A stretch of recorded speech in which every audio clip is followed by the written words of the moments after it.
শুক্রবার রাতে চীনের গুয়াংডং প্রদেশে দ্বিতীয়বারের মতো আছড়ে পড়ে সুপার টাইফুন ইয়াগি। প্রাদেশিক আবহাওয়া কেন্দ্র বলছে ইয়াগি রাত ১০টা নাগাদ গুয়াংডংয়ের ঝানজিয়াংয়ের জুয়েন অঞ্চলে আঘাত হানে।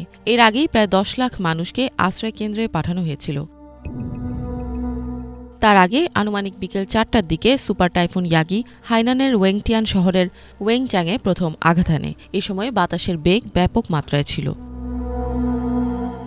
শুক্রবার বিকেলের আগে গুয়াংডং থেকে ৫,৭৪,০০০-এরও বেশি বাসিন্দাকে আশ্রয় কেন্দ্রে পাঠানো হয়েছিল।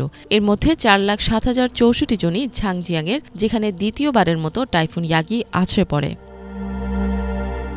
গুয়াংডং এবং হাইনান প্রদেশের শিক্ষা প্রতিষ্ঠানগুলোর কার্যক্রমও বন্ধ রাখা হয়। গুয়াংডংয়ের ১০টি শহরের সমস্ত শিক্ষা প্রতিষ্ঠান সাময়িকভাবে বন্ধ রাখার নির্দেশ দেয় কর্তৃপক্ষ।